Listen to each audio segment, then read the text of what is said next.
बिस्मिल्लाहिर्रहमानिर्रहीम अस्सलाम वालेकुम दोस्तانو उम्मीद लरम چې تاسو ورو جوړ او خوشاله وي او ژوند په مزو کې دوستانو صوابینه ډیره زیاته افسوسناک او دردناک واقعه رم خته شوې ده ملګرو خپل خوګ ملګری ډیره زیاتې بے دردۍ سره قتل کړ دي ولې قتل کړ دي واجه سوا ګناي سره کړی و دوستانو د وری کې ټول معلومات په دې ویډیو کې شریکام او کتا ټول معلوماتو باندې ځان خبرول غواړي مونږ ویډیو ځان ستر اخره پورې وګورئ او چې کوم ملګری مونږ په چینل باندې نوی دي هغه د مونږ چینل مخه ځان سره سبسکرایب کی ټاله نشان دی وي تاکي مونږ راتلونکي معلوماتي ویډیو هغه ته په اسانه سره ملاشي دوستانو دا واقعیا د ثوابې د چې دوه ملګرو خپل ملګری د پیسو لپاره قتل کړ دي هغه پیسو لپاره چې د دوی خپل پیسې وي دوی وته په قرض باندې ورکړي چې کله دوی قرض تقاضا ته وکړي نو هغه وته چې نه درکم ما ته تاسو اړو پیسې راکړي نه دي دوستانو دا خبره هغه باندې دومره بده ولګیدل چې دوی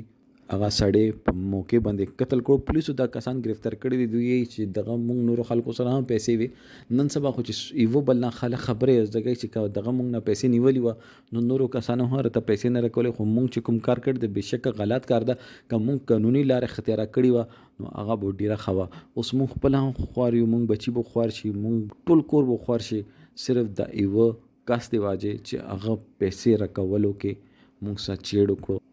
مونږ سره دا یره وا کنن دغه مونږ نه پیسې وخړل دغه تستر کې سری کړې نو نور خلک به دوی نه خبرې ازدا کې نور خلک به مونږ نه پیسې ونیسي نو مونږ به خپل روزګار په ست طریقې باندې کو خپل روزګار به څنګه چلاو مونږ خو دغه باندې ترس وخړل چې دا مو یار دوست دغه ته د پیسو ضرورت ده او چې کله د خشو نو دغه خپل ستر کې سری کړې چې ما سره پیسې نشته دي مونږ ډیر ځل دغه د تلی راغلیو او دغه مونږ ته دغه سه ډوج پورا کول او دغه مونږ نه ځان سایت تکول خو چې کومې زبر دلو دغه الټا مونږ ستې شو چې ته مونږ ما دروازې ته سلا راغلې پیسو پسې دغه مونږ باندې تماچا ونی ولا مونږ په دغه په تماشې باندې دا کاس ختم کړو خو چې څه شوی دی هغه